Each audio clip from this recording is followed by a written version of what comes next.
मूक माटी सिखलाती है जीवन की परिभाषा। मूक माटी। परम पूज्य संत शिरोमणि आचार्य श्री विद्यासागर जी महाराज द्वारा रचित मूक माटी के सार गर्भित काव्य। 4 अक्षरों की एक और कविता, मैं दो गला। इससे पहला भाव ये निकलता है कि मैं द्विभाषी हूं, भीतर से कुछ और बोलता हूं, बाहर से कुछ और, पे मैं विष घोलता हूं।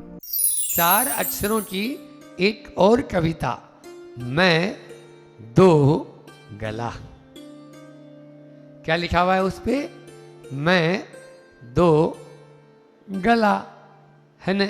4 अक्षर है, मैं एक अक्षर, दो दूसरा, और ग और ला, 4 अक्षर की कविता बहुत उपदेश दे रही है। पहले आचार्य श्री जी के शब्दों में देख लें, फिर मैं अपने शब्दों में उसको व्याख्या करता हूं। कई अर्थ निकल रहे हैं इसमें से। इससे पहला भाव तो यह निकलता है कि मैं दो गला, मतलब द्विभाषी हूं। मैं द्विभाषी हूं, भीतर से कुछ बोलता हूं, बाहर से कुछ और बोलता हूं। पै में विष घोलता हूं। पै यानी पानी, पै यानी दूध भी होता है। तो पै में विष घोलता हूं, भीतर से कुछ बोलता हूं, बाहर से कुछ और।